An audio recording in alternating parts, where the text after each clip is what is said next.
We know that the ocean has absorbed about a third of the carbon dioxide that's been emitted by burning fossil fuels, and that's made the Can ocean you more explain acidic. how that happens? Like, what is it in the It's ocean that just absorbs this it? chemical reaction on the surface. I thought it was the krill or whale poop or something. No? Oh, there's a broader carbon cycle in the ocean. There's like half of the, some estimates are that about half of the oxygen we breathe comes from the ocean. Dr. Johnson, where does this podcast find you? I am in Brooklyn, New York, in a hotel room. It's the first thing I'm doing on publication day of, what if we get it right? Nice. So let's bust right into it. In your new book, What If We Get It Right? Visions of Climate Futures, you provide a curated collection of in-depth interviews with experts in earth science, technology, AI, design, and agriculture, as well as activists and journalists to showcase a variety of climate solutions and to help people envision a more hopeful future. So how would you describe, let's go right to the title of your book. How would you describe getting it right? What does right look like to you? Right looks like actually quickly deploying all the climate solutions we already have. So we already know how to transition to renewable energy. We already know how to do better public transit and green buildings and energy efficiency and better farming and protecting and restoring ecosystems. Like there's not a big mystery to how to address the climate crisis. There's not a thing where we need to wait for some magical technology to come along. I think that's the sort of blessing of this moment is that we basically have the solutions we need. It's just a matter of how quickly and how justly we can implement them. So obviously we have an arsenal of weapons at our disposal to try and address this. But if you were to stack rank them and say, all right, these are the most obvious things that would have the greatest ROI, so to speak, what would those two or three things be? I think it depends on what level you're asking that question, right? Because if you're asking this for the listener who wants to do something today, that's very different from the broader sort of social and cultural shifts that need to happen apart from democracy, right? We have a huge challenge with the culture of consumerism in this country, which is holding us back in a lot of different ways. Also, not a quick fix, but something we each have a lot more control over. But one thing that people don't really know is how powerful their money is, not only in the sense of the importance of voting with your dollars every day and every purchase, but thinking about where your savings are, where your retirement investments are, because there was a study a few years ago that came out by Bank Forward and some other organizations saying that if you have, say, $125,000 saved for your retirement, that money, if it's not invested in a fossil fuel-free fund, could be doing more harm in terms of contributing to carbon emissions through the expansion of oil and gas infrastructure than all the good you could possibly do, just like walking and biking everywhere, eating only plants, etc. And that was very shocking for me to learn that it really, really matters to find a climate-friendly place to keep our money, because we have in the U.S. the four biggest banks, Citibank, JP Morgan, Wells Fargo, and Bank of America, that have collectively funded trillions of dollars towards the fossil fuel industry since the U.S. signed the Paris Agreement, saying we were committing to wind down. And so those industries in the U.S. are growing when we actually need to be making this transition. So that personal shift is actually the easiest sort of like in one day, what one person with money in the bank can do, the biggest difference. Let me just start off with a common ground. I believe that climate change is an existential crisis. I'm worried about it. I think every parent that has kids are concerned for the future. This is a 4 or 5 car alarm, whatever the term is. We need to get on this. Where I would push back is consumerism, out of control consumerism, and the basic notion that we just need to be more thoughtful about how much we consume. I think it's a really solid argument. I see no evidence that's going to happen, has happened, or will happen. Every generation, we assume that they're more noble than us, more concerned about the earth, and there's some sign they're more socially aware. But generally speaking, as the economy becomes more productive, people take advantage of it and want to consume more for less. And I don't see evidence of that, and I feel like it's pushing a rock up a hill. I would also argue that asking consumers to invest in something that when you limit the universe of your potential investment options, you just naturally, as a function of math, reduce the ROI. And it feels like there's such politicized pushback on these efforts that I worry that these two things aren't going to be effective, that they actually aren't realistic in terms of asking people to lower the ROI on their investments or reduce their consumerism. Your thoughts? So I think, there's a very, very long list of things individuals, corporations, governments, et cetera, can do. I guess my question to you is, if we're not willing to change anything about our behavior that's significant, why would we expect the five-alarm fire to go out? That's a fair point. Well, I'll give an opinion. I think we need to appeal to people's greed glands, that there's huge opportunity here for new technologies. There's huge opportunity to invest in renewables, that nuclear is a fantastic, in my view, I don't know how you feel about it. I'll use this as a Greed question, glands. Hmm. but nuclear energy presents an enormous opportunity for both not only climate change, but just a more efficient way of producing power. I'm just so disappointed that this whole conversation has been politicized, and I'm trying to figure out a way to make arguments that appeal to both sides of the aisle such that we have an easier time getting stuff done. But I don't, Well, I think the thing with nuclear is that's also not a quick fix, right? It takes a decade at least to develop a nuclear plant, to get it permitted and built, right? So we're talking about a scenario where we need to get our emissions cut by half this decade. So nuclear is already part of our energy mix, may continue to be part of our energy mix, but that alone is not enough to get us there, right? We don't have fusion yet. And so I think, one of the things that I found really exciting is that we have now, because Congress passed the Inflation Reduction Act, the Infrastructure and Jobs Act, all this funding going to changing the way we build and do things in the US. We have all these, for example, battery manufacturing plants going up primarily in red states with great green jobs. We have Iowa and Texas as the largest producers of wind energy in the United States. That's not because they're hippies, right? And, I think modernizing the grid is very important. We can't even bring all of this renewable energy into the mix in some places, right? Because our grid is so antiquated. And so, I mean, if that's political, then I guess that's political. But like, we're going to have to make some significant changes to the way we use energy, the way we grow food, the way we get around in order to have these reductions in carbon pollution that we need to see. And of course, there's an economic argument to be made for this. I mean, people are making a lot of money off of this transition. And last year marked the first year that the major banks actually invested more in renewables than fossil fuels. It was still in the US over $1 trillion on each. So not as big a difference as we'd like to see. But when you're talking about sort of like what individuals can do, it's certainly not build a nuclear plant in their backyard, right?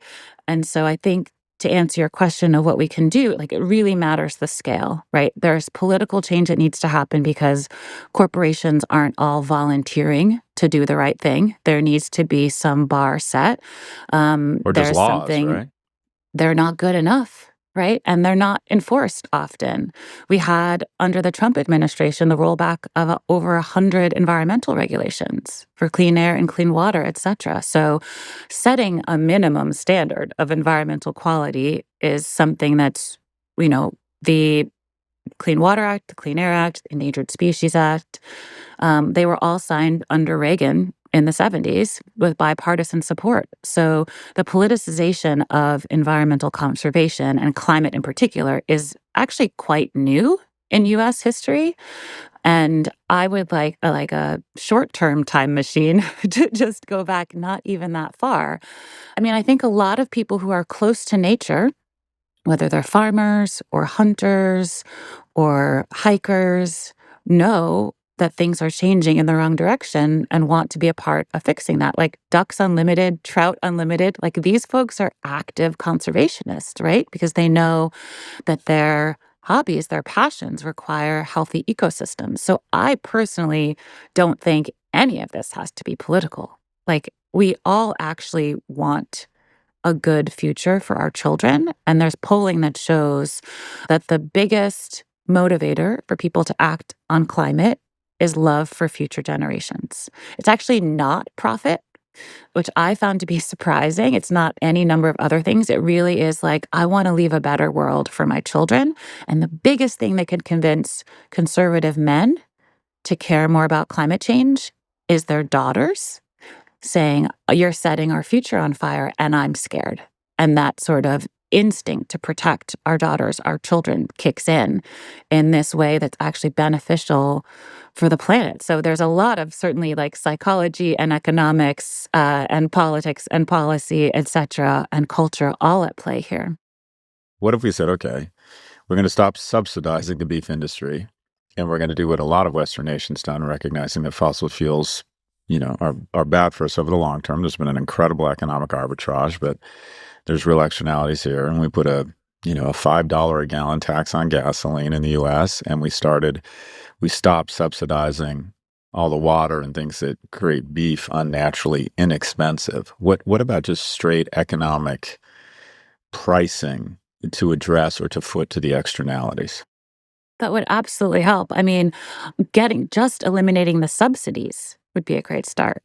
The US still subsidizes fossil fuel corporations to the tune of millions of dollars a day. I could think of better things to spend that money on, right? It has never been a level playing field for clean energy in this country.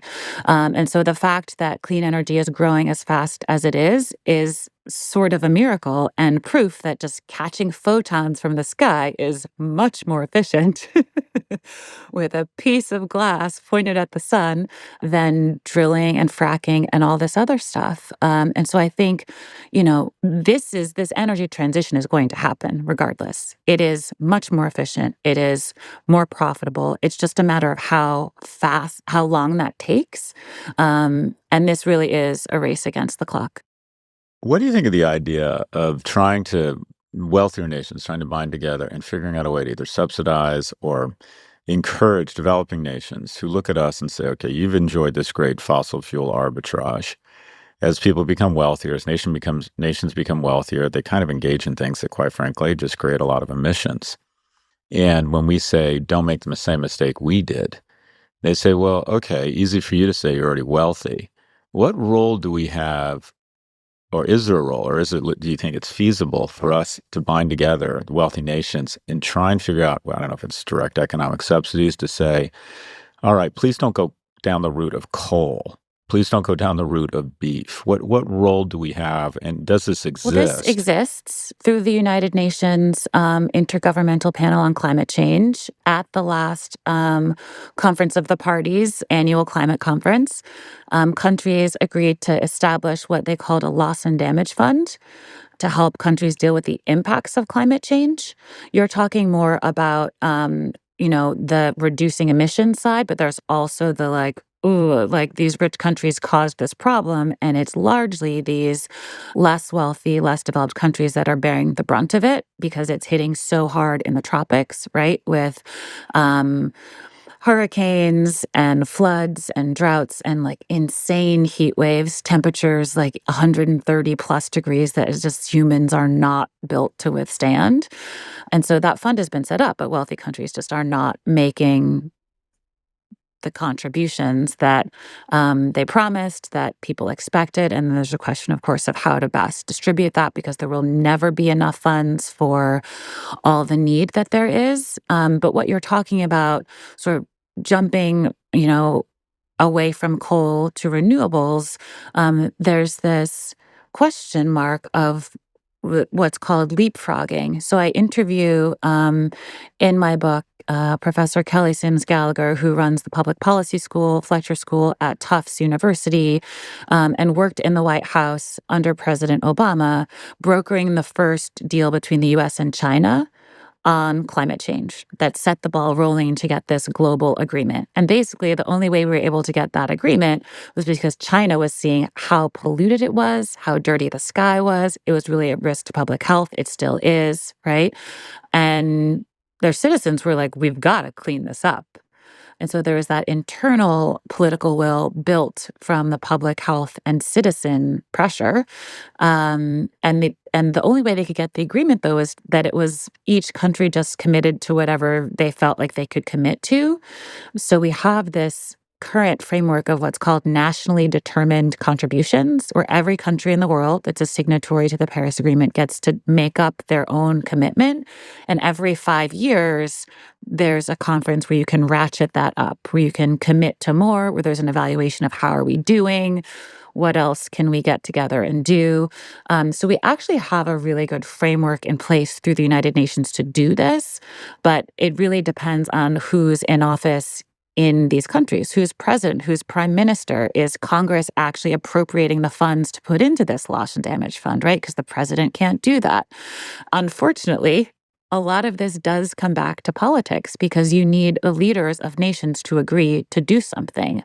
You and I could be the best environmentalists with the lowest individual carbon footprints in the world, but we still live in these systems where, for most people, you turn on the lights and you don't get to choose where electricity Yeah, comes from. that's Most right. people don't own their homes or have the chance to afford the transition to renewables as individuals. So this has to be part of a bigger shift. But I think we should also be framing this as a straight up upgrade. Like the air quality benefits alone, I mean, we're talking about 9 million people dying a year because of air pollution, because of fossil fuel burning, right? Like, even if there's no other benefit than having cleaner air that doesn't kill us, I'll take it. I don't know if you've ever listened to any of our work, but I'm a glass half empty kind of guy. I just naturally come at all this shit as a pessimist, which is one of my many flaws. And one of the things I find really discouraging is that the level of excitement around cryptocurrency, specifically Bitcoin, and around AI just overwhelms the inconvenient truth that the incremental energy production because of Bitcoin is basically the electricity consumption of Argentina. We've added Argentina such that we could figure out a new store of value and a new form of money, which to me just seemed entirely unnecessary. And then on the AI side, AI queries are 13 to 17 times the energy consumption of a Google query. And yet there's no slowing AI down. There's not even really a discussion around, in my view, around a tax to foot again to the. It feels like in many instances we're actually headed the wrong way with some of the I most agree with you. popular And I'm actually not technologies. an optimist. People read the title of my book, What If We Get It Right, and assume that I think we will get it right, which is just not true, right? There's a question mark at the end of that. Like, I don't know if we're going to get it together. I know that we could make a much better future than we're on track for right now. Like, I'm a scientist, I'm a realist. I see the projections. I know that we are on track for several more degrees of warming, which means much more ice melting, which means much more sea level rise, which means much more heat waves and more droughts and floods and wildfires. All of that is on the horizon. I don't want to sugarcoat any of that. The stakes are incredibly high, and we are already, of course, experiencing these impacts. And there's more to come, even if we cap it all right now.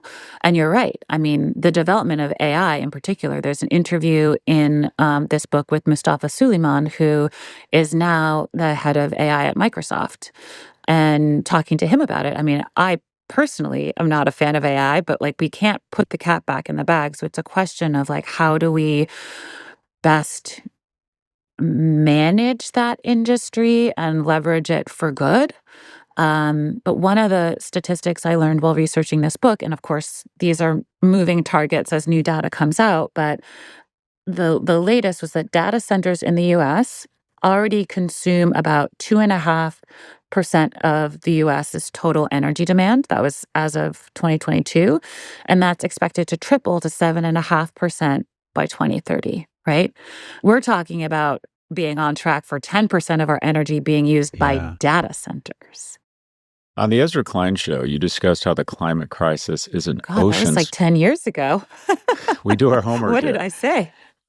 You actually said something really interesting. You said that you thought that the climate crisis is an ocean's crisis. What did you mean by that? So, yes, I'm a marine biologist by training. I always think about how the ocean gets neglected in all of this. We know that the ocean has absorbed about a third of the carbon dioxide that's been emitted by burning fossil fuels, and that's made the Can ocean you more explain acidic. how that happens? Like, what is it in the It's ocean that just absorbs this it? chemical reaction on the surface. Um, I thought it was the krill or whale poop or something. That there, no. oh, there's a broader carbon cycle in the ocean. Like half of the some estimates are that about half of the oxygen we breathe comes from the ocean because of photosynthesis of phytoplankton in the ocean. Whale poop is a big part, or was when there were more whales, a big part of the carbon cycle because their poop sinks to the bottom of the ocean. All this sort of marine snow, it's called, just like a bunch of animal poop in the ocean, is heavy enough to sink, and that ends up sequestering a significant amount of carbon through these natural cycles. But as we overfish the ocean, of course, we're disrupting all of that, which is also a risk for deep sea mining, disturbing all that carbon that has been sequestered down there potentially in the quest for the metals for making batteries. So all these things are complicated and have trade-offs that we need to consider. But on the ocean climate side, I think there's two sides, right? There's the ocean as bearing a lot of the brunt of this. So the ocean has become about 30% more acidic because it has absorbed so much carbon dioxide. So the pH of the entire ocean has shifted, which of course makes it harder for things with shells and skeletons, corals to grow, and shifts the way that animals navigate by smell, and the seawater's changing, right? Because the chemistry of it has shifted. And then you have the fact that the ocean has warmed about a degree Celsius because it's absorbed about 90% of the heat that we've trapped with all these greenhouse gases emitted by burning fossil fuels. And so without the ocean absorbing all that heat, the planet would be about 97 degrees Fahrenheit hotter, obviously unlivable. So we owe a big debt of gratitude to the ocean. But it's also estimated that on the solution side, the ocean could be about 40% of our climate solution. When we think about offshore renewable energies, currently that's mostly wind power, but looking at wave and tidal and other sorts of energy in the future as that technology develops, thinking about how to decarbonize shipping, which is still a huge Yeah, people don't talk emitter. about shipping. Isn't it like a 8 or 12% of total carbon emissions? Something very large, but there's a tricky thing with shipping where it also emits all of this soot because they've tended to use really dirty crude oil, which actually helps to create like shade and soot, which may have decreased warming. And so by cleaning up shipping, you're actually maybe making things hotter, which is like this counterintuitive, which is all to say, like, you know, you pull on one thread and you see that it's connected to everything. But ocean ecosystems, for example, can absorb 3, 5 times more carbon per acre than a rainforest. And so we think That's so so much of interesting. only Whenever I do forests, carbon but credits, they show a picture of a tree. They should be showing a picture of a reef or something, right? mangroves, seagrasses, wetlands. I mean, I think they're just as sexy, but maybe other people think it's just a bunch of mud. Given you're a scientist and you study this, is there any one technology that you think is underrated in terms of the impact it could have or innovation that you think it holds more promise and it's getting press on? Does composting count as technology? Sure. It's a process, Food right? waste emits a huge amount of methane, which is a greenhouse gas, something like, depending on what time scale you look at it, 30, 80% more potent than carbon dioxide. So anytime you throw food in the trash and it ends up in a landfill and it's emitting methane, that is very bad. So composting food waste, that technology of nature, breaking things down. And then we have all this soil to grow new food and flowers and all that stuff. I think on the energy side, I actually don't want to pick a winner in technology because, as Jigar Shah says in this interview with him in the book, he's the head of the loan program office at the Department of Energy, which has something like $400 billion in loans that they can put out to energy companies to help support the innovation of new technologies.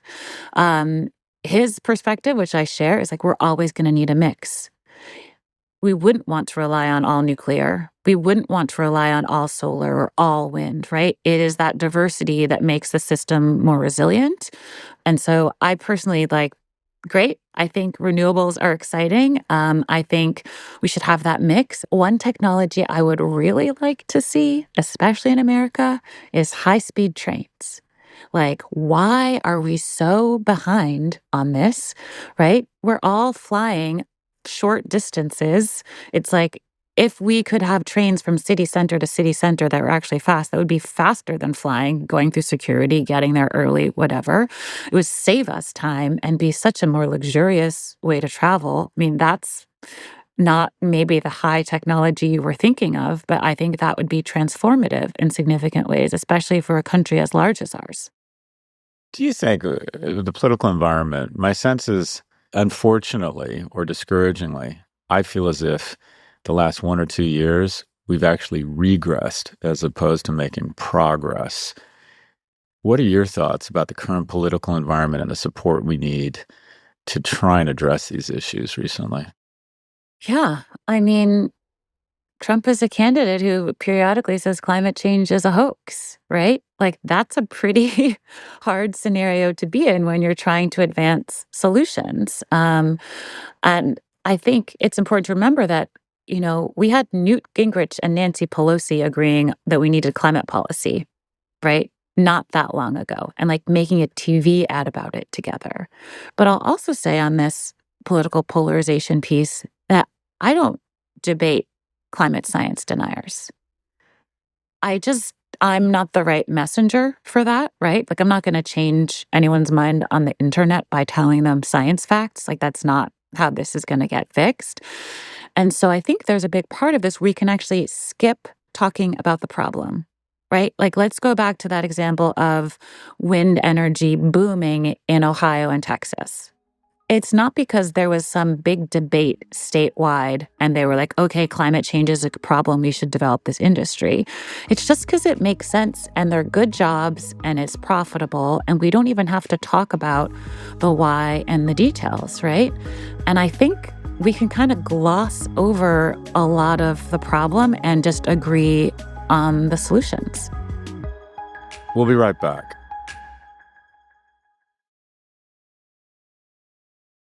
Dr. Johnson, you have a lot of influence at a very young age. You've got a big I mean, I'm following. 44. I'm not that young. Well, okay, it's all relative. I just celebrated a birthday, so 44 feels young. But I'm just curious, and it seems like, again, from an outsider's perspective, everything looks great, but it strikes me you have just the coolest job, and you're doing something that you appear to really enjoy. We have a lot of young people who listen to the podcast. What were some seminal moments for you in terms of figuring out you wanted to do this, and sort of key break or key kind of turning points or your kind of break? And that sort of leads into what we typically offer as a last question here. What advice would you have to your younger self? I mean, many, many inflection points, of course. I think the thing that I keep going back to is falling in love with nature. And when I was 5, we went to Key West, Florida, and I learned to swim and snorkel, and I saw a coral reef for the first time, and I was just like gobsmacked that there was this super colorful, dynamic underwater world. And I was like, how come no one told me about this? Can this be my job to just hang out with these weird fish?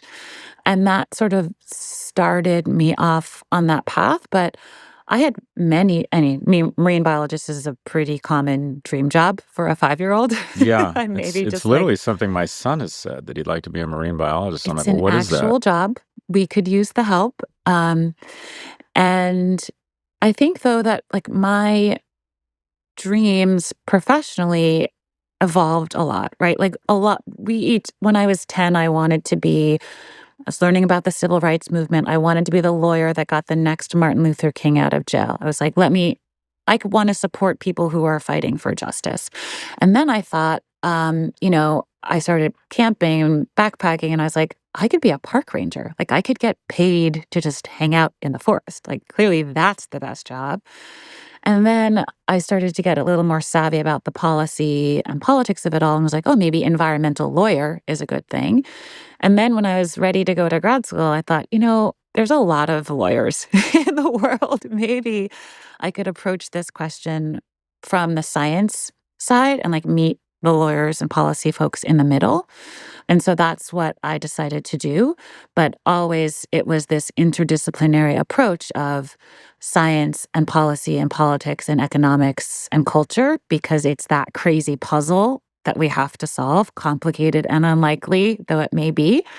But the advice I guess I would give to my former self, which I now actually give to everyone, is to really think about what you specifically can do, not just what needs to be done.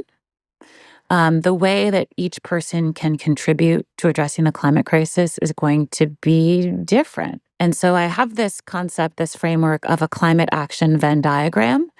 And the idea is just three circles. And the first circle is, what are you good at? So, like, what specifically are you bringing to the table? Your skills, your resources, your networks, right? Like, what do you have to offer? And the second circle is, what work needs doing? What are the climate and justice solutions you want to focus on? Like, maybe fusion is your thing, right? Maybe your thing is making sure, we have people's votes be counted in this country so we have a better chance of getting climate policy, et cetera, et cetera. So, and then the third is, what brings you joy? And that's going to sound like, silly probably to a lot of your listeners, who are like, give me the glass half empty version. But I think the opportunity is that this is really work for the rest of our lives to sort of turn this mess around. And so if we choose to do something that's miserable, even if we're good at it, it's just going to be awful. And there's so much that needs doing. Why would you pick something that's not pleasant in some way or satisfying or gratifying? And so doing this like actual exercise with colored pencils myself was how I ended up co-founding Urban Ocean Lab, a think tank for the future of coastal cities, as a marine biologist and a policy nerd and a girl from Brooklyn concerned about coastal cities getting impacted by climate change, and someone who finds a lot of joy in changing the rules of the game, and design and communication and collaboration. All of those things came together in that way for me. But of course, like, not everyone should start an ocean policy think tank.